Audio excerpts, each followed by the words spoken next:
Ladies and gentlemen, welcome back to the interview. Today, I'm honored, proud, and excited to have one of my brothers here today, man. This is the guy I consider real family to me. Anytime he calls, anything he needs, he's one of the people, if he calls me at 3 in the morning, I'm going to answer, or I'm going to call him back at 4 in the morning. It's not many people I can say that about. It's my line brother, my Sands, my fraternity brother, man. This is my brother in general, Mr. Todd Wilson. What's up, man? Thanks for coming, bro. I appreciate Man, it, thank man. you, thank Thank you you, for man. having me, man. Like you said, man, my brother for life. I don't think there's anybody who's had my back more or the opposite. So just always appreciate you, brother. Thanks for having me here. It's an amazing place. If y'all ain't been to this studio, it is crazy the time and effort you put into this amazing facility, studio, and you did it with your hands, man. Pause. Yeah. You did it with your hands, and man, I couldn't be more proud of you, man, with what you built here. Thank you, man. And we're gonna jump right into it because I always give you a lot of credit. I don't know if you remember I always say this, but you're the first entrepreneur I ever knew. Now, I've told you this before, you probably don't remember it, it's probably settled to you, but when you graduated before me out of college, right? And I'm gonna let you introduce yourself, but I want to tell the story. You're the first person I ever seen go on and start your own business who didn't do it traditionally, right? I know you had traditional jobs where you worked at a lot of gyms and stuff, and you said, I'm gonna start training on my own. I'm gonna start doing my own training. And it's before I even decided I was gonna be an entrepreneur. You've been doing what you've been doing for longer. Man, what year are you in? 15? That's Yeah. wild. Wow. Wild. I've Wow. done nothing for 15 years. So you've been so young and doing it, man. But I'm not gonna tell all of it. I want you to introduce yourself. Just tell the people who you are, where you're from, and what you do. My name is Todd Wilson. I am a married man. I always like to say that because that's definitely part of who I am. Been married for 10 years on the 31st of this month in July to my beautiful wife, Ashley, which story here, I met Ashley at Keith's house. He was he put me on. We'll just say it like that. He Yeah, put right, me right, on. right. It was an amazing evening of laughs and fun and Rudolph the horse, uh, RIP from the video game. But um, and I have two amazing kids. Um, Avery, who's 4, little Toddy, who's 2. So that's part of who I am. I like to say I'm from Corona, California. I was born in Long Beach and lived in Cerritos with like in where my grandmother, and I just kept moving further and further out east down here in Southern California to Cypress, to Fullerton, to Anaheim, and then landed in Corona. That's where I spent most of my childhood. So grew up in Corona, lived in Kansas for a little bit between my senior year in high school and my sophomore year in college. And yeah, that's me. Yeah, and I've always known you from, hailing from Kansas. You know what I mean? That's all where you always Yeah, kind of uh say you were from. And I remember you had this what was it? Did you had was it the Honda you had? the Honda Civic. And I remember it had all these these like spots on the top of it from hell, right? Yep. So we're driving through the hell, and I'm like, dang, if I live in Kansas, you gotta have an extra insurance to live out there with that kind of weather. Be But prepared for tornadoes and all types of weird weather. right, That's right. it. Now, and on a professional level, you are a professional basketball trainer. I don't know how to explain it to people, so maybe you can explain it better than me. But you work with the the highest the highest ranked players to the kids in the NBA kids. I mean, you work with almost everybody. Yes, no. So I fell into basketball training. I was trying to be a financial advisor. I was trying to be an agent at one point. I was trying to do all these other things, and I just had gotten married, and I lost my job as a financial advisor. I failed the Series 65 test. I tried to rush through it and didn't study enough. Failed it. Got let go from my job, and just had got married. Had to figure out how to make these ends meet, and just started training. So those 4 part-time clients that I had turned to 20, turned to 40, turned to 60, and I was just full-time training. I was out there hustling after I saw that I could make just as much money as I would as a financial advisor in the first few years of being a financial advisor. I'm like, I'm just sticking to this basketball thing. This is what's brought me through my life is the hoop. So went through that, and after 2.5 years of just training all day, a dad and a kid approached me about an opportunity to help him during the school day and do some basketball training, do a homeschool program for his training. And that kid's now in the NBA. He's on the Utah Jazz. His name is Johnny Juzang. we took that idea, turned it into what's called Core Prep Academy. And so now I'm a CEO of this educational consulting company, is what it really is, where we provide school or we provide sports training for private school student athletes during that PE time that they have during school. So that has been going for 8 years now. And we've had over 400 student athletes in that program, a lot of which we have Johnny, who's a professional athlete, but we have probably 20 to 25 kids in the Division I ranks and more in lower levels of college, and a lot that are coming through high school now. And we're continuing to grow that. And it's in more than just basketball. It's basketball, football, baseball, girls sports, softball, volleyball. The expansion. It happened naturally. It was very organic. And I'm all about the organic life. What's authentic to you is for you. And I found purpose in making people better and helping people become who they are with this sport. Right. So. No, and I can say this, man, just from knowing you, when you know people on a personal level and a real deep level, and then you see them at their bottom and you see them at their top, right? You get to really challenge and really understand a person's integrity. And you have had your integrity is probably one of the highest I know, right? I can feel like I'll leave you with $1 million, and yeah, you may take 10,000, but you're gonna say, Keith, I took 10,000. You know what I'm saying? Facts. I'm taking so, right. You got $1 million, bro. Yeah, I love you. I'm taking this, but I'm gonna tell you that's how you are. So I can just respect that honesty. But I do got some questions about that, about your career path, and about how people are feeling about education in sports, because it used to be opposite, right? Get your education, don't worry about sports. Now it's like, all right, it's flip. We'll get back to that. I want to learn a little bit about your childhood, how you grew up. Did you grow up in a 2-parent household? I know this stuff, but it's just for the public, you know. You grew up in a 2-parent household. Was it hard coming up as a kid? You have an easy life coming up as a kid? You played basketball your life? Let's get into it. Yeah, absolutely. Grew up in a 2-parent household. My parents, actually, my biological father and my mother, they split when I was 9 months. They got married when I was 3 months, split when I was 9 months. So I don't know if I was the problem. I don't care. And they're not together anymore, but they both are remarried and very amazing marriages now. My mom's been with my stepdad, who I call my dad, who's really been there my whole life since I was 2, for 37 years or 35 years. How old am I? Yep, 35 years now. And my dad is married for 17 years to his wife. And so grew up with a lot of support as far as the household. It's very interesting. I had a 2-parent household. My dad worked. We lived in Corona. He drove all the way to Long Beach every day. So there was an hour or 2 hours, 3 hours just of road time for him, where he wasn't home, on top of working 8 to 10 hours a day, because he was a manager at the company that he worked for. And so he was there, but he wasn't during the week. And you're talking about your stepfather. This is my stepfather. Yeah, okay, my dad. Right. So we grew up with my mom, my dad, or my stepdad. I have an older brother, little younger brother, and sister, who you would call half brothers, but they're my full brother and sister. Yeah. I'm concerned. I don't do all that. Yeah.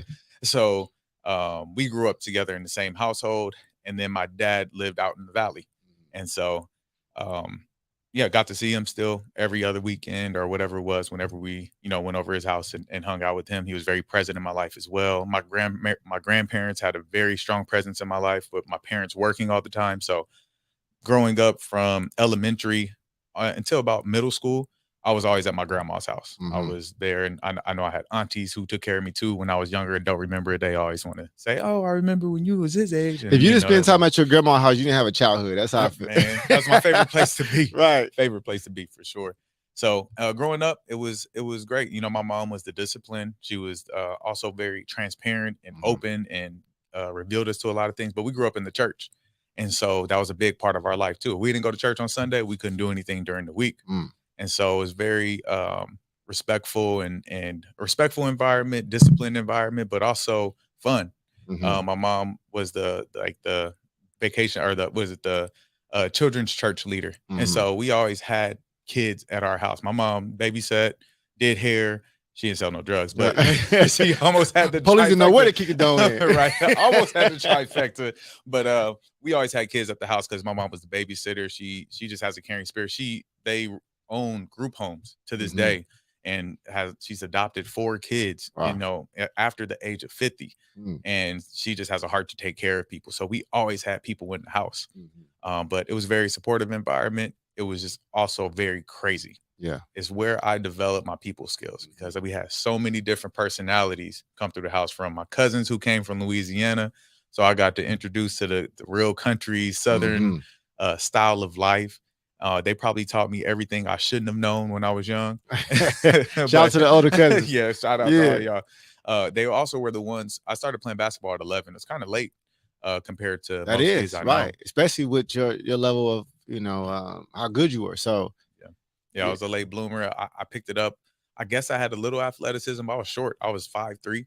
mm, Didn't get tall until my junior year in high school. But picked it up at 11. Actually, my friend who is like my, best friend, cousin who lived across the street from me, his brother taught me how to play. So picked it up, watching Allen Iverson and N1 mixtapes. I'm out there trying to do all right. that kind of stuff. You And got the long shorts, man, long shorts, one sleeve cut off on the shirt, try headband. headband, all that. I was fully into the culture of basketball and street basketball, and um, just took that. I joined a NJB is what they call it, their little rec league in Corona, and I did really well. We were on a team. We went 10-0, and we had 3 all-stars on our team, including me. We took our all-star team from Corona and we turned it into the Norco Tar Heels, and that's where man, I got exposed to playing all over California, Arizona, Vegas, kind of traveling around with basketball and kind of, built me up through my middle school years. But all that, it was a different day too because like going back to like childhood and raising, my parents just dropped me off at the gym. They weren't sitting in the practices. Mm, They weren't asking coach questions. No, they just showed up and said, "Do what the coach says." And I had to learn, I had to earn everything I got. yeah, And there was only 2 teams in our whole area that were on our level of club teams. Out now, you got a team on every corner, right. and so it's just a different day for hoop and parenting within hoop, which is a huge part of what I do now, connected to all the kids that we have in our program. I give parents that communication. Right. So, hey, this is how you can do it, so your kid could be most successful, in my opinion. But Well, I want to talk about the value that were instilled within you as a child. You mentioned your mother made y'all go to church on Sunday, right? And there are always 2 things that's going to happen with that. You're either going to go into it or you're going to deny it completely because you were forced with it. But you chose to incorporate those values still today in your life. You are a Christian. yeah, You've always have been as far as I've known you. yes, Talk about your faith and how that instilled your mother was, instilled that faith in you and how you take that now as an adult because you don't have to now. right, right. You choose to. So, why do you choose to keep the faith that your mother gave you? I've seen the work of God. I've seen it. I felt it. There's a presence that comes with being a Christian that people talk about the religion of Christianity, which I don't believe in the religious aspect of it. It's the spirituality, it's the relationship. If you just look in the Bible, Jesus was there to get rid of religion. He was in the temples tearing them down. He was arguing against the Pharisees who were trying to keep the law of religion. And he was a relationship builder. He would be in the streets building relationships.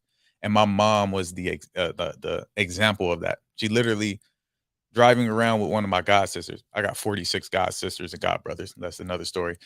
One of my one of my god sisters sees her friend from high school sleeping on a park bench on the way home at 9 p.m. And she's like, "Oh, that's my friend so and so." My mom's like, "Oh, let's pick him up." And this dude lives with us for 6 months. Wow. Like that's who my mom was. She was open arms, loving and showing the love of Christ to people who needed it at the end of the day, who would, nobody else was doing it. And so that's where that heart comes from. And I've seen the miracles. I've seen that, oh, we have mortgage due tomorrow. And all of a sudden my dad gets a check from the veterans thing from 20 years ago, the money that was owed to him for the exact amount that rent is. Like stuff like that doesn't happen without prayer. I saw my parents praying and just devoting their life to this relationship of love to live out love in their life. And so that I guess it was a great example to me. And then there's also my older brother who was rebellious. He was the opposite of me. So all these things that I embraced, I also saw the example of, man, what can happen if I didn't embrace this? And because he was making certain decisions that didn't necessarily wasn't against our spiritual beliefs, but that were just rebellious decisions. And I don't know if they're rooted in the trauma of, he's 2 years older than me. So was it rooted in the breakup of my mom and dad when he was, Mm, when I was young that I didn't see, or what was it that caused that trauma in his life for him to be so rebellious that led him down a tough road in his life, yeah. alternative schools through middle school and high school, and, just situations that, nobody really wants to go through, but it was because of the decisions he made. So I had that example of I'm not doing that. And I love my brother, one of my Right. best friends to this day. I don't think anybody connects like me and my brother, but I learned from that. And so Which is always a lesson in everything, right? And 100%.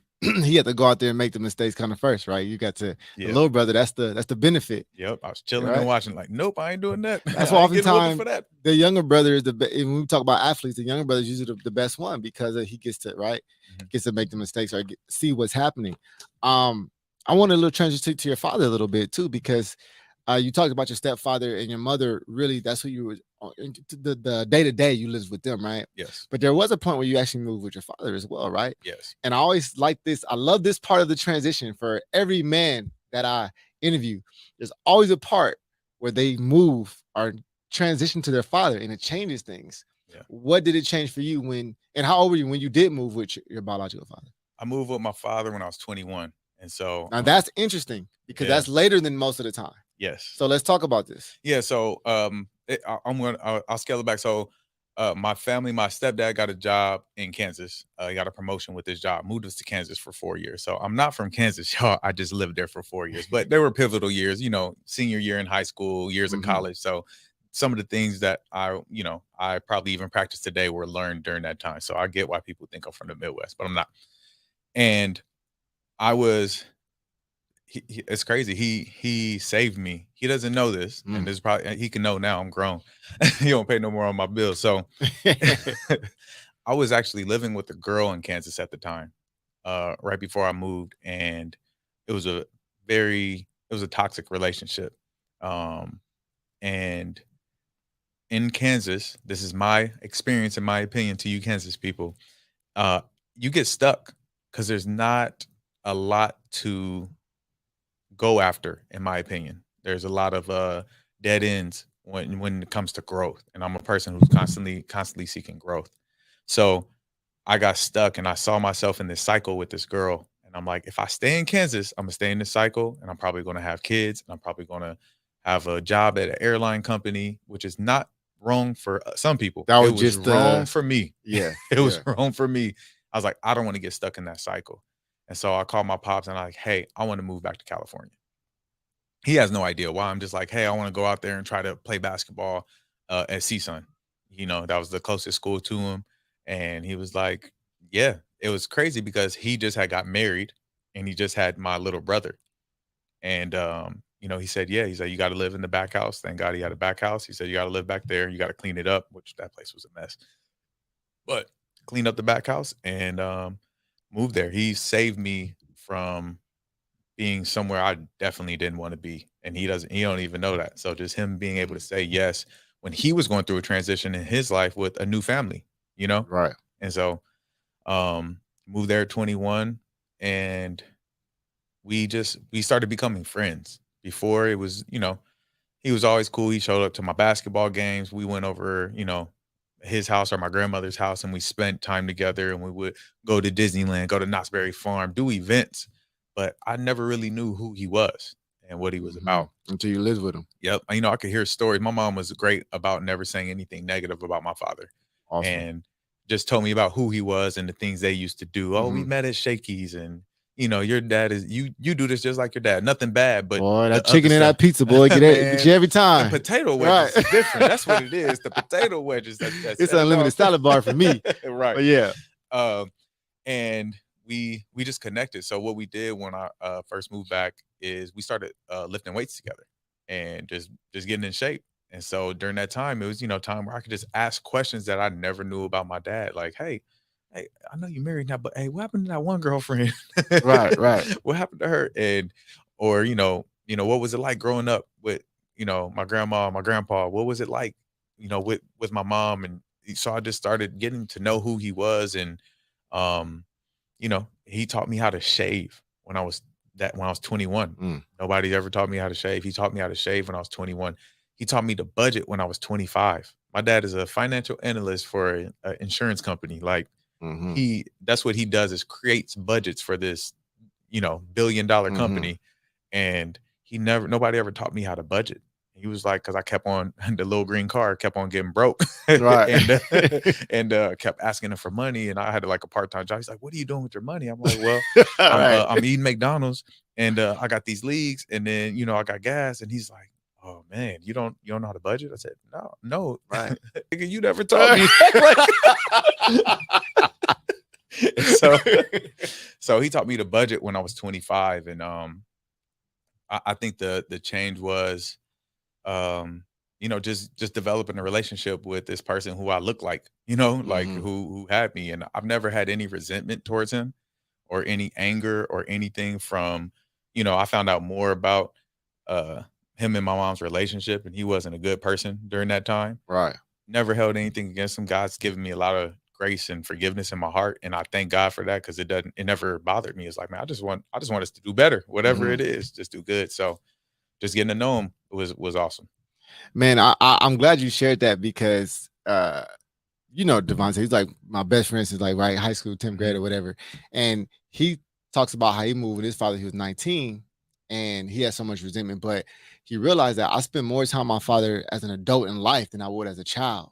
Yeah. So there's two relationships. There's your childhood and then there's your adult relationship. Both are naturally important because they're always going to be 20 or however old they are, they're always going to be ahead of you. Yeah. There's always something to learn. So 21, like I said, is usually later, but there's still a lot to be learned at any age from your father as a man, Yeah. right? So at that age specifically, you're still growing, you're transitioning, all the way to you really 30 something. You don't really figure it out, but I'm glad you shared that, and also that you didn't hold the resentment. And I think a lot of that comes from when you become a parent, you realize like you ain't really got it all figured out, actually, like you thought you did, right? Yeah. So, man, shout out to both your parents. Moms, I like to give moms the credit because I like to highlight fathership because I'm a father, Right. and obviously I'm talking to another father, but I don't want to I don't want to think people are not mothers not getting the credit they deserve because they got to do all the in between stuff, right? Yes. But there's certain parts of life where it's important for a young man and a young woman, but specifically a young man, to be with their father, and I'm happy to hear that because I met you when you're in that back house. Yes. I spent time in that back house, so I Yes. know. But cool, man.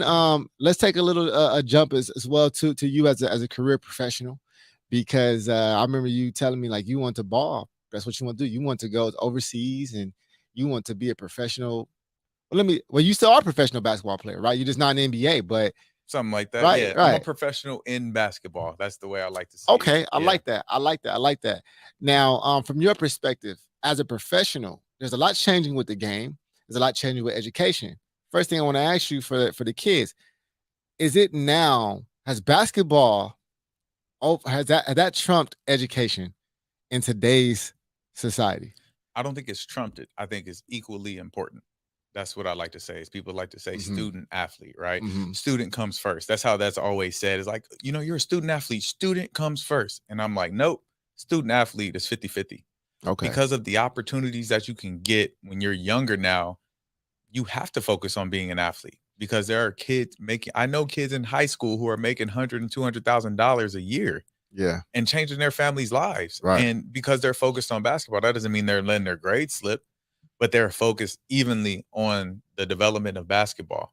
In Europe, you could be a pro at 13. Right. You're a pro at 13 making money, and that's what they focus on, is whatever their skill is. And this is all through Europe, regardless of sport. They start learning about their trades at a way younger age than us. And that's why they're more advanced when it comes to life, right? We have this heavy emphasis in America on education, on things that for most of the population don't matter. Doesn't apply. Yeah, like right. I've learned about the U.S. war, or a civil war, Don't 4 remember. times, Right. but it does not apply to what I do as a business owner today. Now it's cool. I can spit out some facts and I know our history. Yes, that's important to learn where you come from and where you're going, so you know where you're going, and to reflect on those things. But that has nothing to do with me budgeting, creating job descriptions, training my employees, and they ain't teaching that in school. Right. And so for me, it's like if a kid wants to do something, let's use this passion to give them the life skills. So when they want to become a business owner, or when they want to work for a major company, or when they want to be, when they're a dad or a mom, let's use this to actually teach them things that they can apply to every part of their life. And so Yeah. that's what we use it for. I heard Kirk Cousins say something that was pretty dope, and he was talking about when he was in school, and he was like, they tell you don't need to be a good student to be a professional athlete. He said, not a quarterback, you do got to be a student. I'm always taking notes. I'm always watching film. I'm always studying books. He said, it's crazy. He said, I do more studying now than I did when I was in school. So I don't know if that applies to basketball the same. I've never played basketball after middle school. I didn't even try, but Right. football, I know there's a lot of studying. So how much studying goes into basketball for a student athlete? Tons. And I compare it to this. When you want to become a doctor, you don't just go to regular college. You go to doctor school. When you want to be a lawyer, you go to a lawyer school. That's what it is. So if it's basketball, come to basketball school, because there's a way that he watches film. He's not learning about U.S. history. He's learning about how to read offenses and defenses. That's a different language altogether than learning that stuff. So, and that's why I'm a big advocate. So with my daughter now, whatever she gravitates to, I teach her within that. If she's learning, right now she's into Pokemon. Bet I'm gonna teach you how to count with Pokemon. Right. I'm gonna teach you about creativity. Pokemon, with Pokemon. Still getting it, huh? Bruh, it's so amazing. Anyway, sorry. Go ahead. Yeah. we started it fresh. We started with the originals that we watched growing up. Like now you get to that new stuff later. You gonna watch this old stuff. But whatever she's interested in, I teach her. I like that. I teach her how to learn, because we need to know how to study, take information, and apply it. That's all. That's all that's important about school is, okay, school is built, learn this thing, memorize the information, take this test to prove to me that you learned it. No, it's about, how is this teacher teaching me? How am I accepting this information? How am I applying it to my life so I could become a better person? Yeah. A better, you just personally develop. That's what school should be focused on now. And so I'm taking a lot of those concepts and applying them to my program. Now, we're partnered with an academic school who cares about academics. I want you to care about academics. We're teaching them how to learn, though. That's what we do, is like, hey, you don't like math? That's fine. I don't like math either. But what they're trying to teach you, the logic of figuring a problem out, is what's important. So listen to how the teacher is teaching you. Now, if you don't like what they're teaching you or how they're teaching you, go find somebody on YouTube who knows how to teach it. And so you know the difference of how you like to learn. So when you want to learn something, you learn the way that YouTube showed you, not the way this teacher showed you, or the opposite. And so, because you're right, because everybody has their own teaching style, and sometimes it's just, for instance, like I'm a professor now, right? And I have a lady in my class. She only speaks Spanish, which is crazy, but she wants to learn. She wants to learn the podcast game. So I can't teach her the same way, right? It's exactly what you're saying. So that's somebody translate. So I agree with you, and I think that's going to be always the challenge, especially when you're dealing with kids, right? So for you, what do you feel has been the greatest challenge of what you do now, especially dealing with the youth in basketball and academics? Getting people to understand what I just said is that people are so focused on, this is how I did it, right? And understand that times change. Like, school is different from it was in the 50s to the 70s to the 90s to now. So getting parents to understand that things are changing, and as long as your kid is giving effort and showing understanding on how to do something, they're succeeding. Yeah. It's not about the grade they get necessarily. Now, we have rules on grades, because if you get anything below a C, that means you just not trying. Right. So you have to have there's a standard, and there's a work ethic that comes with that standard. And so I want to see that work ethic. And so getting parents to understand how to hold their kid accountable to that is what's important. There's parents who don't value school as much and let their kids go play basketball on the weekends, but their kids giving full effort on the court. They dunk in, they could do step backs, top kid in the country, but in the classroom, they got an F, and they still letting them play basketball. And I'm like, your kid's showing you that he has the ability to give effort and energy towards something, but he's just focusing it on one area of his life. So let's talk about this, because as a parent, you're like, I don't care about this school neither, right? I'm trying to set my kid up to go be a professional athlete, or he has, like you say, he 360 windmill dunking, in the 9th grade. Like, skip school. I mean, is that kind of the mentality of some parents now? It's excuses. It's excuses. I don't think it's because they think they're a pro. Like every parent thinks their kid's going to be a pro. Right. They're not focused on that. I think it's because they want their kid to have a great life experience because that's it's so crazy. So I feel that this though. this this is the philosophy on is yes, we want our kids to grow up better than we did, right? I spoil my daughter. Like it is what it. My son actually doesn't get to spoil this, sorry, but my daughter definitely gets spoiled more than I was, right? Mhm. From me directly. Like I was Mhm. spoiled by my grandparents and Right. and Same other here. I got people. 2 girls. You know it. I Yeah. know what it Yep. is. And so what it is that these parents want their kids to have a different experience than them, but they don't understand what got them that success was what they went through. You know what I mean? The parent themselves. The reason that things were tough for them growing up, a little tougher, it built this chip on their shoulder and this work ethic for them to develop into the person they are now, who works hard and successful, knows how to make money and all these other things. Their kids aren't going through the same process. And so they're they're trying to give them all these things, which all they need to do is actually take some of these things away and make their kid work for some of these things, and then they'll reach success. Mm. You can't give a kid basketball skills. They have to go get it themselves. So You know, that's because that's the fine line now between, do I let my kid play because they're that good and they have an opportunity to make it in basketball, or do I hold them back for something that's totally in their mind not related to the success of them later? It's just so what, they got an F in algebra. He can still 360 windmill dunk. it's the values. It's what's important is the effort. I'm not talking about that's what I'm saying. It's not the grade, it's the Mhm. effort. So if my kid, okay, if If a if kid if is he got if getting he, an if F, he got one F, let's say he got mhm, two B's, a, 1 C, and another B, and then one F. okay, Do you let your kid play? hell no. Listen, Okay, all right, let's talk about it. Okay. F means fail, means you put no effort. Now, this is why I believe, and I've seen it because I teach this to the Mhm. kids is this. Even if you're terrible at a subject, it's hard to understand, it's hard for you to learn. That happens in life, right? We're not Mhm. all gifted to learn something a certain way. If you go to a teacher and say, "Hey, I'm really struggling with this. I'm showing up to all the extra tutoring. I'm really focusing on my studying. Doing everything in my power and I'm still getting an F," that's different. I can live with that because you Mhm. did everything in your effort to try to get You better. just you just don't get it. But Mhm. I've never ever seen that happen. Mhm. Anytime a kid gives extra effort, go seeks help for something they don't know how to do, they've improved at it. Yeah, I feel that because you can still get a D somewhere, right? You know, just No, I if don't you. even like these, but yes. I mean, I've always tell myself, as long as I turned everything in, I won't get an F. That's it. And that's the Yeah. thing. Kids are missing assignments. Hmm. Kids are That's not different. showing up to class. Hmm. Kids are not studying for the test because they're at a tournament, playing 8 games in a weekend. Like, Right. nah, like you have to balance that out. Go play your 8 games, but you can't go and eat with the team afterwards. And I think that's important too because a lot of these athletes, when they get to a certain point in life, they'll say it ain't all about basketball. You still got family. You still got stuff that you have to balance. So I think it is, like you said. Now that we're talking, it is. I'm teaching you a balance of how to balance this with the rest of things that's going on in life. Yep. So, well said. Thank you. Another question I have is about how the game of basketball has been changed.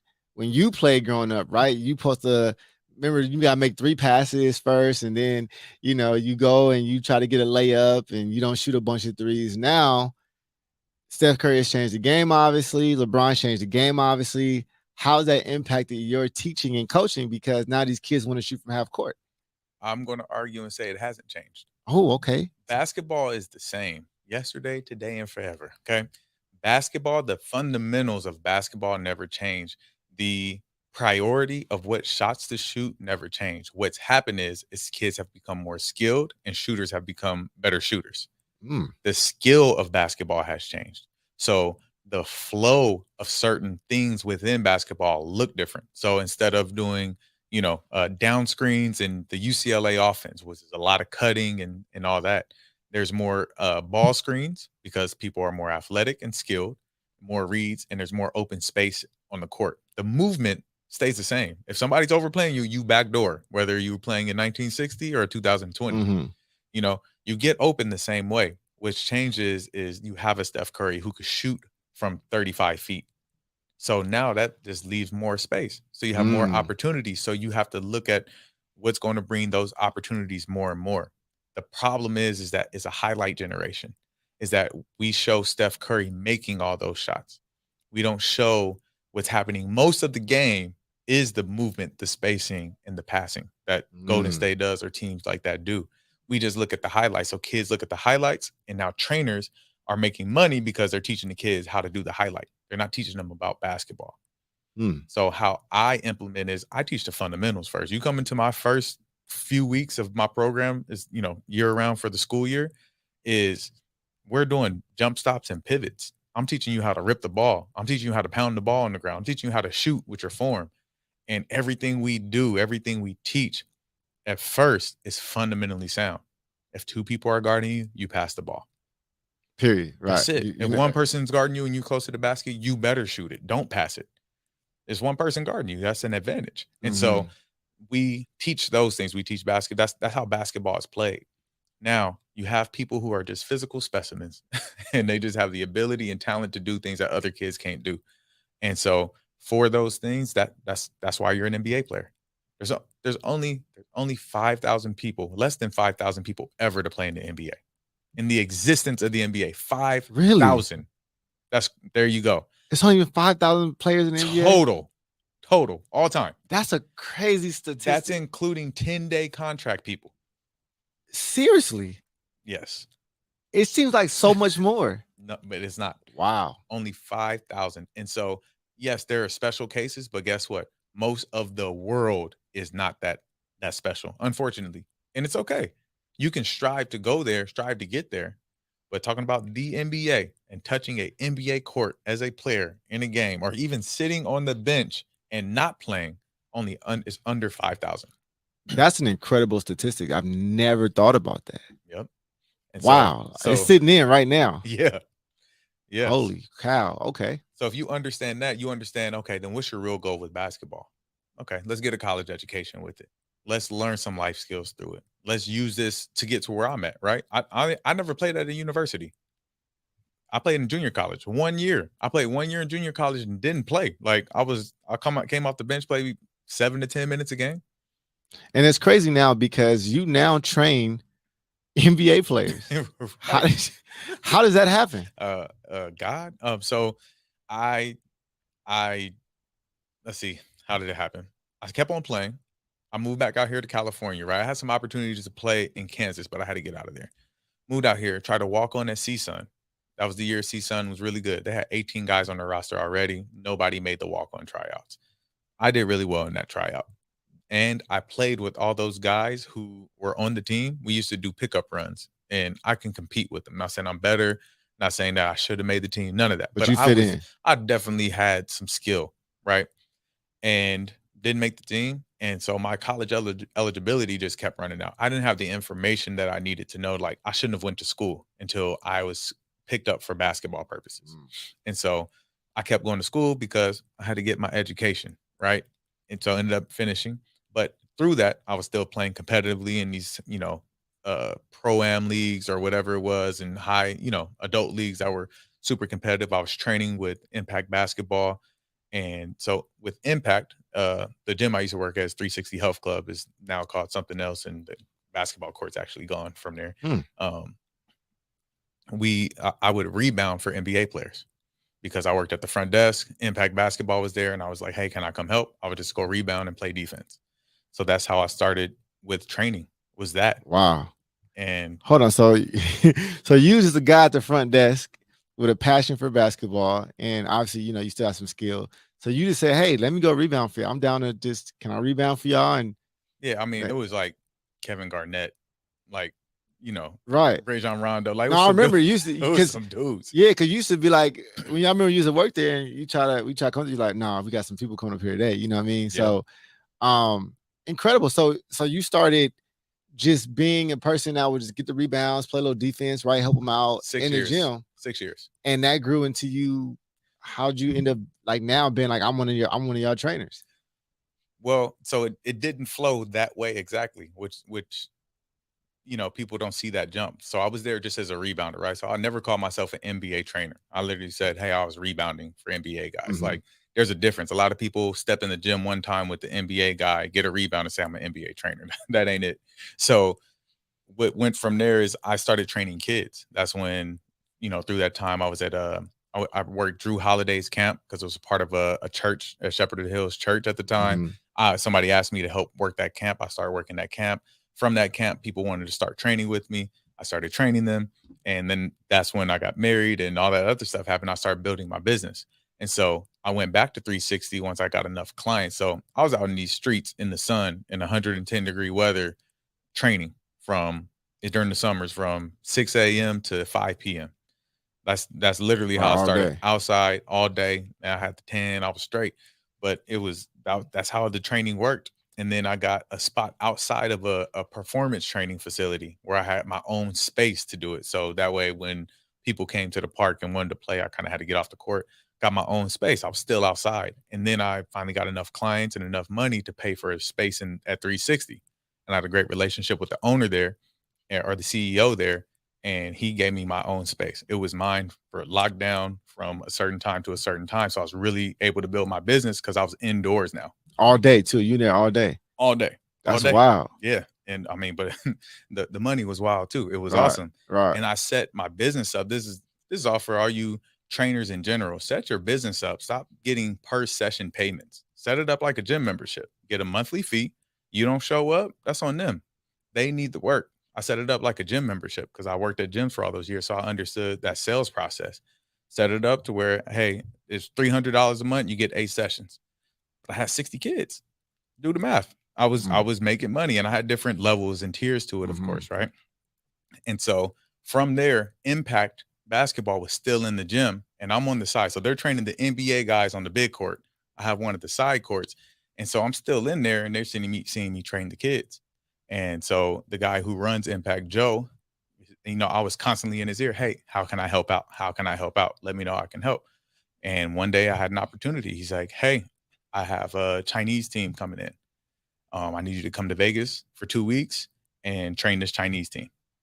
Bet. So I show up in Vegas and I train this Chinese team. They absolutely love me. They were there for a month. So I trained them for 2 weeks. Me and my wife had our anniversary trip, wherever we went on a cruise somewhere. So I was gone for a week and I was not supposed to come back the week after. They were trying to get another trainer to cover that. And Joe called me. He was blowing my phone up when I was on the cruise. And he calls me. He's like, Todd, I need you back. The team only wants to work out with you. They've been sitting out for the last 4 days because you're not here. Wow. And so I've had value, that added value. So I went back out there and finished with that team. That next year, it was pre-draft time. So Impact had 3 clients who, this is when I guess I became an NBA trainer, is when I did this pre-draft and I was the leader of it. So it was Raleigh Hawkins, Brandon McCoy, and DJ Hogue, all of which they all play in the G League right now, maybe overseas during the year or something like that. So I did a terrible, terrible job, by the way, with their pre-draft. Now that I know the game, right? It's my first time. Right. And Joe taught me how to make sure, like, so for the pre-draft, it's all about being in shape and learning how to be a pro. He really taught me how to get guys in shape through basketball workouts. And so that's what I did. I didn't teach them the game though. I was just doing drills that I seen Joe do, seeing other trainers do online and putting it together. I was just making it work. That's how I do. Right. So sorry, y'all. I did a disservice to y'all. I didn't know it then. Well, but you didn't know, right? I didn't know it now. You're the reason why they didn't get drafted. Low key. Low key. So I'll have to tag them this when I clip it up. I apologize. But from there, there was somebody on the other side of the court, another NBA trainer. While I'm doing the pre-draft with those 3 guys, Chris Johnson, who runs Just Hoop, he was on the other side of the court training pros. He had like 20 pros that came in throughout the day. And so he would watch me, and he was so cool. We had met a few years earlier because he was trying to start a youth program, but he wasn't moved here yet. He was Jimmy Butler's trainer. So he lived wherever Jimmy was and developed Jimmy Butler over the years. And so he would come over and give me advice. He said, hey, just telling you this, the footwork has to be different. There's the NBA. You teach one of my vets something like that, they're never going to listen to you again. Hey, when you're working on this, use this skill. He was just over there just giving me advice because I was open to it more than Mhm. anything because I would just go chop it up with him. And I'm looking at his style of training, which is what I use now. I literally use Chris Johnson's system in all of my training. I'm looking at what he was doing. I'm like, this guy doesn't know what he's doing, like because it's so different from what I was Uh-huh. taught at that time. Mhm. And after that, I recognized, oh, he does know what he's doing because I was in the gym all the time training and watching him. Like, oh man, why else would you know KCP and Austin Rivers be here? Like, oh no, he must know what he's doing. Mhm. And from there, it was probably it was actually the next year. So spring is when all this pre-draft stuff picks up. So I hit Chris up and I'm like, hey Chris, can I come in the gym and rebound? Back to, the grind. So just so Interesting. just to Uh-huh. give context, when I rebounded for Joe for 6 years before I got an opportunity to train that Chinese team, I never got paid. Ever, ever, ever. Mhm. Never got a dollar. And so there's people who try to go, That's important to signify right there. all these trainers think they're supposed to get paid when they go work with somebody. Like, no, they don't need you. They honestly don't need you, right? The guys are coming to train with the dudes. As Charlemagne said, you gotta put the weed in the bag before you sell it. So it's like Exactly. you gotta do the work before you make the money. Yeah. Exactly. And so that was the work I put in. Yeah. And so go rebound for Chris. Once again, not expecting to get paid, nothing. I just want to get in the gym. It's spring break. And so, my program is on hiatus because of spring break. So I Mhm. just get in the gym with them and start rebounding and start doing his drills with him. And it happened to be the first day that Clutch Sports had a pre-draft. Before this Mm. time, they had guys that were already in the NBA on their roster. Right. It's the first time. So it's Darius Garland, Darius Baisley, and Taylor Horton Tucker. And so I'm in there the first day, and or that whole first week, and I kill it because I understand training, I understand defense, I Right. understand concepts, and I'm picking it up quick. And Chris is like, Todd, you can't leave. Like, you started this process with this group, you got to finish it. Mm. He's like, I really need you here. And I was in a little bit of a pickle at the time. It's crazy. So, um, clip off to what's happening in my personal life slash what's happening in my business at the same time. My business exploded this year. So I went from 30 kids to 72. Wow. And so a lot of Wow. yeah, a big jump. Right. And I was supposed to be there. And I had somebody else doing the training for me when this pre-draft process happened. And so I'm like, okay, I can entrust him to carry out this program Right. while I'm working with these pros, getting this experience. This is a Right. good look for me because For I'm around sure. these NBA guys and it's going to build the promotion and marketing. And during that time, he was deciding to actually start his own program, very similar to my program, but on the high school side and a different operating system. Right. So me and him are cool to this day. It wasn't, it wasn't a dirty thing that was happening. It Right. was just what was happening. Yeah. So he wasn't fully focused on my program because he's Right. building his His own or own. Right. preparing for his own, right? And so my program almost crumbles because I'm not present because Right. I'm doing this other thing. Right. Also, I just had my daughter. Mm. So, new dad at the same Yeah. time of all this happening, I go into a major amount of debt. I've had so that growth of kids Wow. from, 30 whatever, 36 to Wow. 72 means more bills, right? And I'm paying people way too much money. Mm. I'm paying people way Been too there. much money. Yeah, Yeah. it's just what it is. And I didn't know it at the time, Right. but I'm trying to bless people. And Right. so I'm Right. like, oh, we got more kids, we got more money, but more kids means more bills, is what Yeah. I learned. For sure. And so, man, I go into a major amount of debt, like 6 figures of debt. Mhm. Yeah. And I'm like, man, I don't know how. And I'm not telling my wife any of this Right. because she Nah. just had my daughter and Right. she postpartum and all that kind of stuff. She don't know about any of this going on. And so from there, we just so from there, I get my program structured. And so yeah, this messing me up. I was on my flow. Yeah, you good.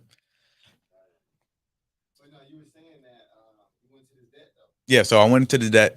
And so I had to get my program restructured. So I got the program restructured to where we went back from 70 kids and it shrank back down to like 42 and had to get a hold of that.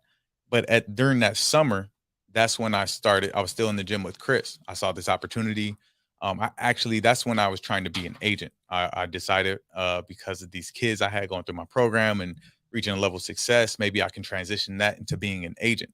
And so at the same time of me training, right, I actually prayed and I fasted for 3 days and I asked God, say, God, if I'm an agent, what agency should I rock with? And I had a vision of it said it was a line that showed up and it said strive for greatness. Everybody knows who strive for greatness is. Yeah. That's LeBron. Right. Right. And it just so happened, this happened before I got in the gym with Chris, by the way. And then I just hit Chris randomly. I go in the gym and Clutch is there. I meet Rich Paul the next day. Right. Like, okay, this is all coming together. And I learned, I like in the position of training all these guys, I'm hearing and learning about the agent game. And I immediately figure out, oh, that's not for me. So 6 months after wanting to be an agent, I was like, no, that's not for me. There's a different route within this that I can go. And so I was just a trainer. And so during that summer, I was with Chris. I was with Chris every single day. And it was the summer, was it that first summer? LeBron was hurt.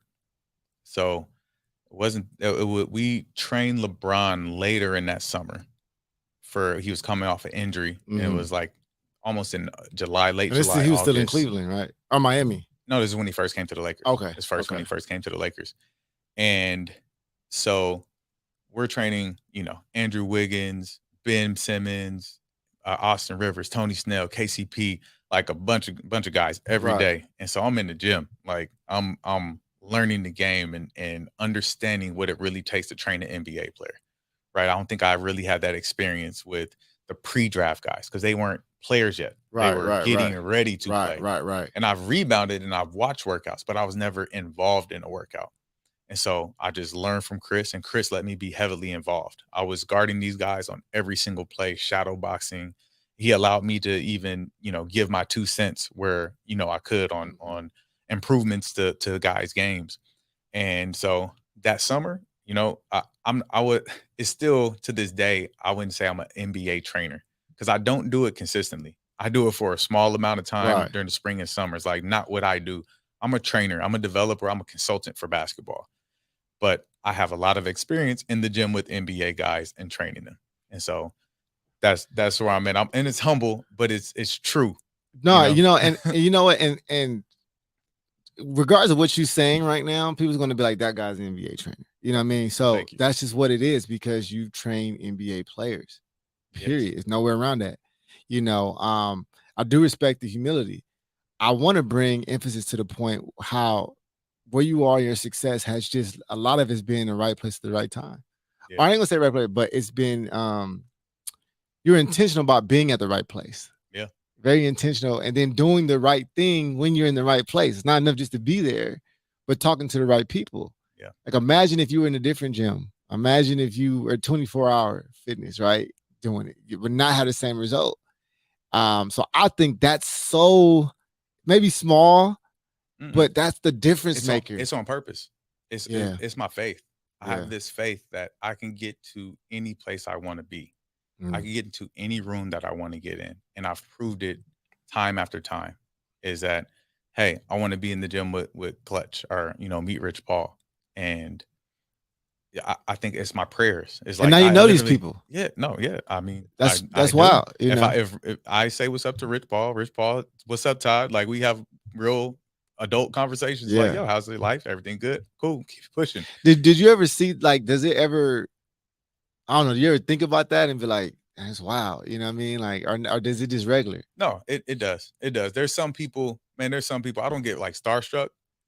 There's some people you meet and that you're around is like, yo, how did I get here? So I'm gonna keep going with this NBA story. So LeBron walks in to watch one of our workouts during that first summer. He's still coming. He's just coming to watch. And so he walks through the door and you just feel his presence. I mean, he's 6'8". Yeah, exactly. That's what he's like. He's big. He's a monster. Like, And so seeing him walk through the door, I was like, ooh, this is the first time I get like kind of like starstruck. Like, man, that's LeBron. Right, like, right. It was theme music game. It was fog behind him. Yep. Everything like, man, that's LeBron. Right. And the next week is the first time I trained LeBron. Like, well, I'm gonna say Chris trained him. I was guarding him during that whole time. So And What was that like? The fact that you got to like guard LeBron James. once they get on the court, like it's just hoop. Uh-huh. It's just hoop. And so LeBron's one of us. He's from, he's a year older than me, a few months Mhm. older than me. So we're from the same generation. We listen to the same music. Mhm. We like the same things. We have the same slang. Mhm. We have the same kind of sense of humor, Mhm. rooting from like Fresh Prince, Martin, and those 90s TV shows. So there was just a lot of connection because I'm myself around everybody. I joke. And so he got my jokes. He understood my jokes. And so once we were on the court and that initial like, yo, this is LeBron James kicked in, and we were on the court training with him, what I learned from Chris is this is it don't matter who steps in the gym, everybody starts from square one. I don't care if you're LeBron James or a 5-year-old. We literally did the same drills we do with high schoolers and middle schoolers with LeBron his first time in the gym. And so it just puts you at this level of, oh, I'm the teacher. Mhm. He's here to learn. And he listened to every single thing. He asked questions and yes, yep, got you. Like he's one of the most coachable people. Mm. And you don't know who I am. Who's this Right. light skinned dude with Chris? Like Right. that's who I was, light Right. skinned dude with Chris. And it was dope because I actually gave him some information. He accepted it. Some little footwork in the You post. like I taught LeBron James something. I did. Man, that's crazy. And he asked even from our, he's like, oh, like that? Yep. I'll bet. I was like, all right, cool. So you're like, oh my God, right? So I mean that's interesting. Have you I saw you posted some video. I think you did it before, like something you taught somebody and they did it on the court. Did you? yes. Right. So how is that seen? Like sometime like you coach these or you've been with these NBA players and you've done this drill and then you see them perform it on the court. Do you ever be like, yeah, that's me right there. That's us right I there. don't do that with the NBA players. And Okay. this is why. Because I work under Chris Johnson and Just Hoop. Uh-huh. It is Chris's system, it's Yeah. Chris's stuff. And I honor that. Yeah. I will never Respect. say, it's mine. Now I do have some stuff that this let's go again. Remember, basketball is the same. Mhm. It's how you teach it and how you communicate it to each person. And so the stuff that Chris taught me is what it is. Is like that's Chris's move. So I know the system. I'm like, hey, we worked on that. That's what Right. I'm like. We worked on that. I'm like, oh, I taught him that. Nah, Right. these are NBA players. I ain't teaching them nothing really, right? Like I Right. am, Right. but Right.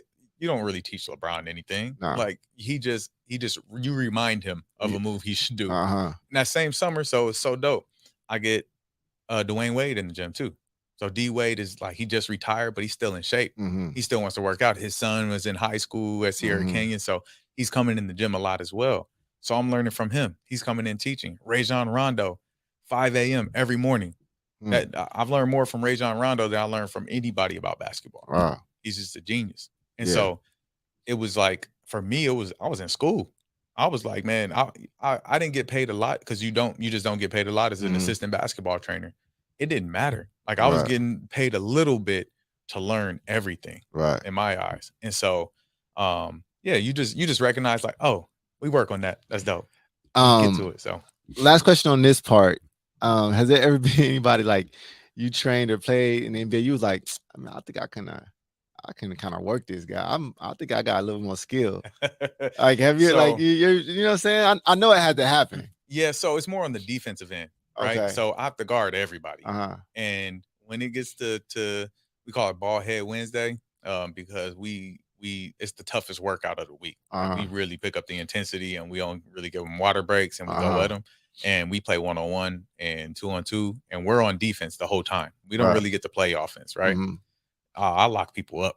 Like LeBron calls me the light skinned Pat Bev. Like I get in people and they're like, first they're like, who is this dude? Like, and Right. they try to go at me and I Uh-huh. still lock them up or I still hold them to something. Uh-huh. So they know I'm first team all defense. They know what it is. Did you lock LeBron up? Or did you block any of his like I want to Never blocked his shot. I've Okay. ripped him several times. Then definitely ripped him and I make him shoot tough shots. Okay. Now, context, right? LeBron can just go run and dunk on me at any time. So with the NBA player, we're working on their skills within the game.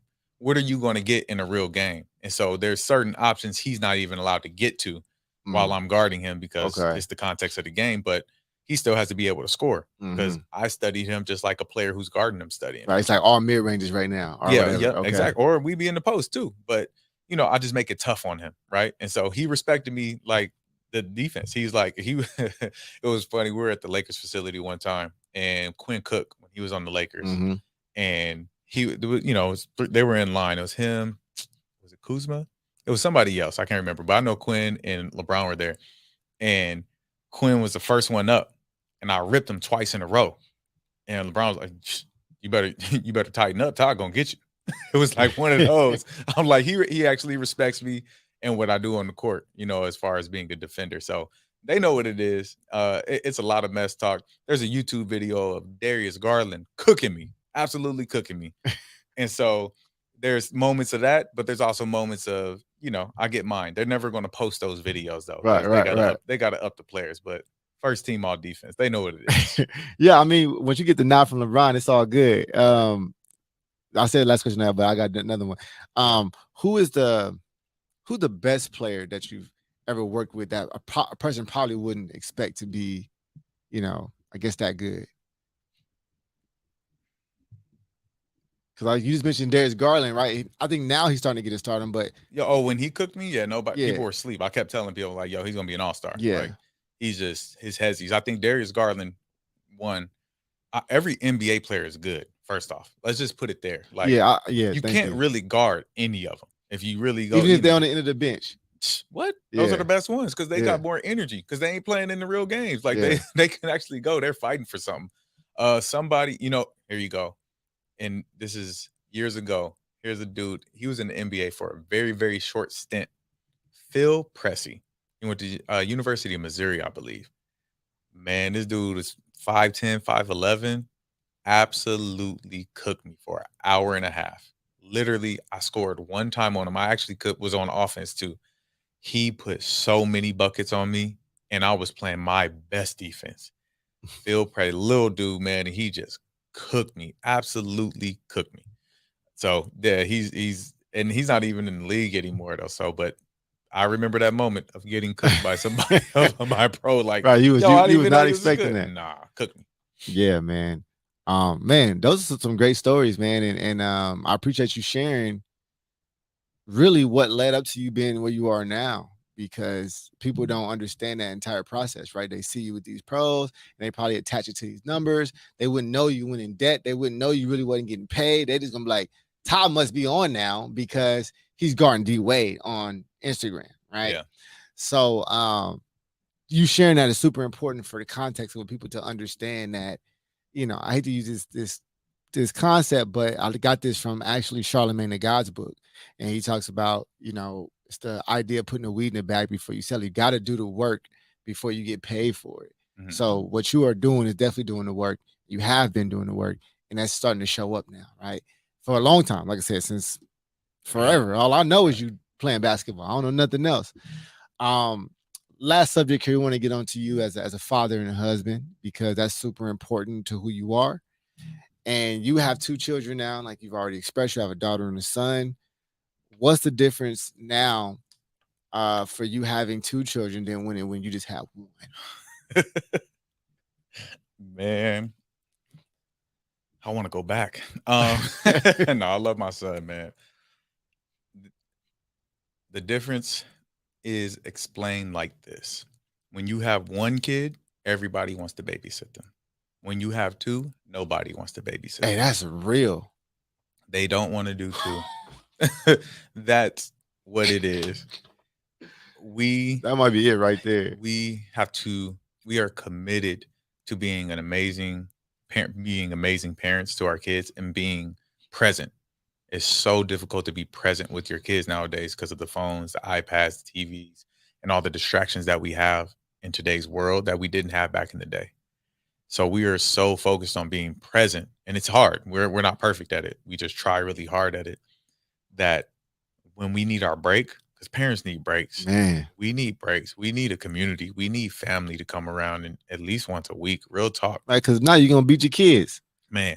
You're not gonna be the best you for them. Yeah. Like school does one thing, but when family is there and they're being like nurtured Care for. in a different way or in the same way that you would, it means something. So we have a great support system. My wife's parents are amazing. They're like every week since my daughter was born, we've been going to their house every weekend and we stay a whole day and we're there, but they're watching the kids. Right. You know what I mean? Mm. And me and my wife are going on a trip for our 10-year anniversary. The kids ain't. Congratulations, by the way, man. That's Thank you, huge, man. man. Thank you, man. I don't know nobody our age has been married 10 years. Like I said, man, you kind of, man, you've been leading the way. Yeah, no, that's man. I'm proud of that. I'm proud of the loyalty that we have to each other in the marriage and our connection, man. We almost had an actual real fight yesterday. It was crazy Oh, because we don't. congratulations on that too, Yeah, man. thank you. Yeah, Yeah. we don't really have them, so it was pretty interesting. Hmm. And You're like, what's happening here? yeah, it lasted a total of 22 minutes and it was over. But it was like, oh man, there's some intensity here. All right, Mm. let's get it. But um, yeah, that the village, my in-laws are amazing. We have some great babysitters now. And so my wife is very she doesn't want to be an inconvenience to anybody. And Hmm. so it's tough for her to ask for help sometimes, which is fine. And so I asked for it. So I created, a group of people that we trust to babysit them and, try to go on date nights, which we got to get back on. We haven't. We got to get back on our date nights and little things like that. So just having time, being intentional with them, but also having that break so you could be energized to give them the effort that they deserve as being your kids, is probably most important. And then I love them the same, but I love them very different is the other thing. Is it because you have a boy and a girl, or is it because the age, or what is it? All that. Mm. All of that. I think Hmm. the boy and the girl for sure. My daughter, I need her to see a good man. Hmm. I need her to be secure in herself. So I spend all day and all night making sure she is very comfortable with who she is. Hmm. So when she grows up and sees things that she's not and thinks that's the pinnacle, she knows that she is the pinnacle. And that's all I focus on is looking in the mirror and telling herself every single day. I tell her she has her sayings and her declarations is I'm beautiful, I'm God's child, and I'm good enough. She says it Hmm. every single day. We have a whole and bedtime is wild. I've been spending 45 minutes of my night for the last 4.5 years with my daughter during bedtime. Is we have a whole routine. It's changed throughout the years. We read books, but and then I don't know, right now we go to space because I got the little Hmm.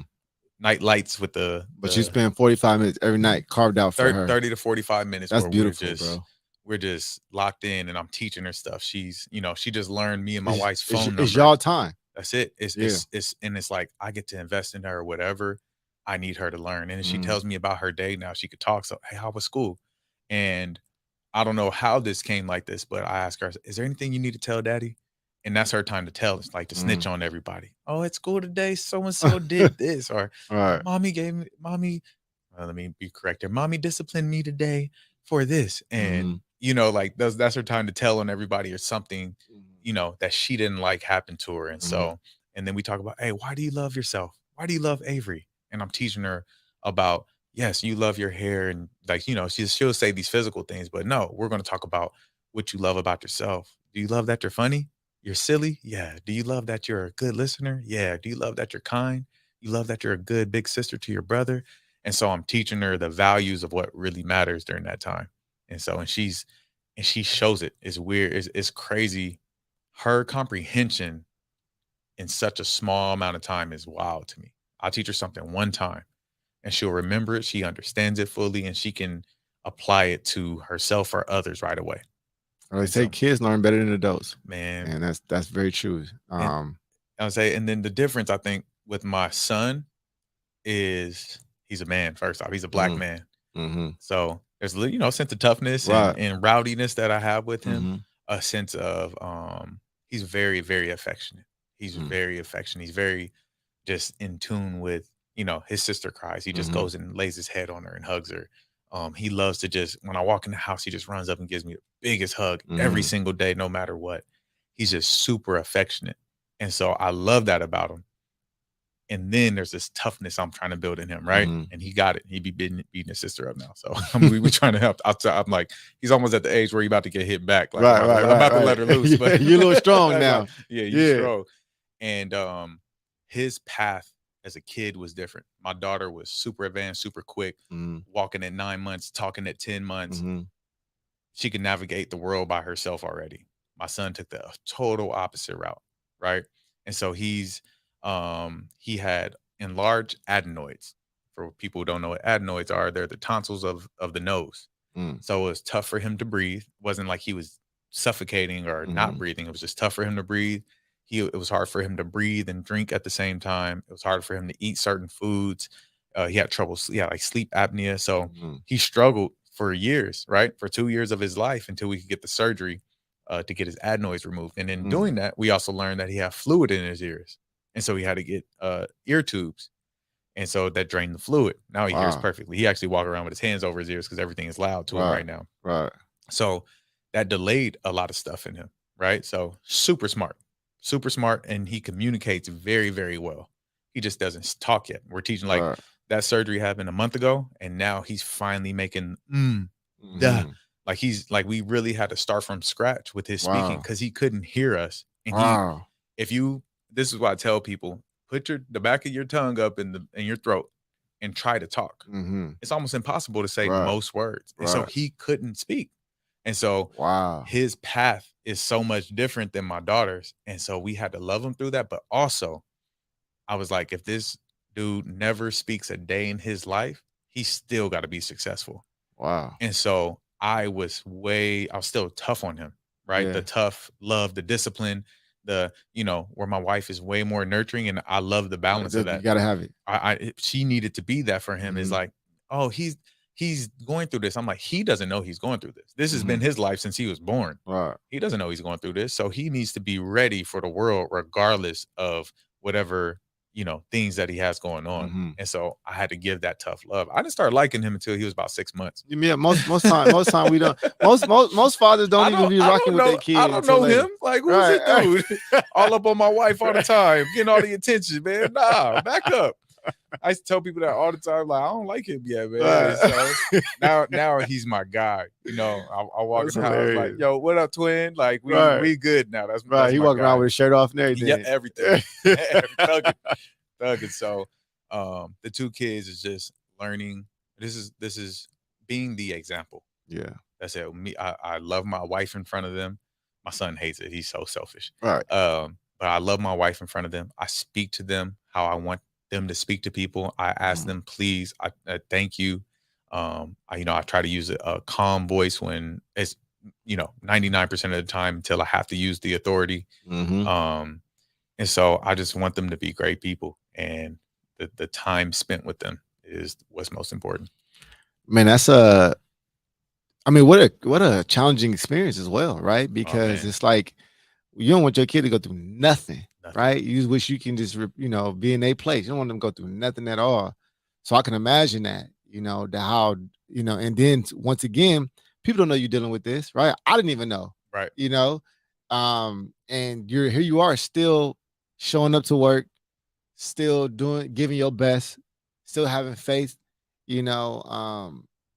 I want to tell Man, you the real hard part though is what the doctors did is yeah, this is like as soon as they see a delay or your kid not developing what's on their charts, they want to put oh, he's on the spectrum, right. oh, he has this condition, oh, you need to get him tested for Immediately. this. And Yeah. I'm like, no, no, no, no, no, no.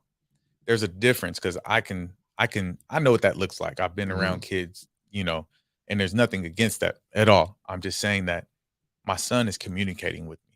He just doesn't talk. My son is smart. He knows how to do things. He just physically can't do it yet. Mhm. He hasn't learned that yet. And so it it really put weight on my wife more so, who she's just what is it? Empath or What does that mean exactly? like when you empathize with people like really hard, you know what I mean? No, it was more of Okay. she's an information person. So she Okay. went deep diving into the internet where you Mhm. find all types of stuff about everything. And she wants to believe the doctor where I'm a little apprehensive about what the doctor says. Most You men know, are, yeah. yeah, like, no, let's go do some more research. Let's get a second opinion Mhm. and those kinds of things. And so where I'm like, man, don't put them labels on my son. We don't even need that kind of testing because that's not the case. Mhm. And if it is the case, oh well. Like I know how to handle that if that is the case. So, but don't speak that over my son. I'm huge on life is in the tongue. Death and Mhm. life is in the tongue, and so don't even speak that over my son. You're not my doctor no more. I need somebody who understands where my faith is and sees my son how God sees him, which he's perfect. He's perfectly made, Mhm. and that's the only thing I'm speaking over him. And so that was the tough part because I understand what my wife was feeling, but having to support her through that after it took us 5 years to have my daughter. She couldn't get pregnant at first. Mhm. And so for her to have 2 kids and then have to go through this with him, I know that's a lot on her, right? And so having to support her through that and like coach her to where my mindset was in faith and, to see her go through that, that was tough. And then it all happens to my son though, right? Right. And so it was a lot, but I had faith the whole way through, man. Like I knew that he would be where he is today, where Right. he is. Doctor said he's fine. Right. Every therapist, he goes to therapists Mhm. to catch up on his development and Right. everything. And oh, he's great. Yeah, He's progressing. he'll be fine. He'll be fine. And then my mama told me I didn't start talking till I was 2.5 too. I'm like, Right. oh, wasn't we just late bloomers? Right. Right. And then my grandma Wow. told me my dad was the same way. Right. And so I'm like, Right. oh, we just late bloomers. We Right. good. That's what it is. That's it. His head has got to grow his head has had to grow a little Right. bit to Well, the size. he got a big head, but Right. no, Man, once again, man, appreciate you sharing that because I don't know outside of probably your immediate family, probably people don't know that. And now they don't. now it's public information. It's going to be out there. So maybe it's the time that you share that, and I'm glad you did because somebody else could be going through that, and they could feel alone or they could feel like there's no hope. But you sharing your story is going to help people. And I always think that's important. Yeah. That people share those vulnerable moments, especially with your kids. It's nothing that's going to challenge you more than seeing the pain of your own children. Right? Nothing. I don't think nothing is.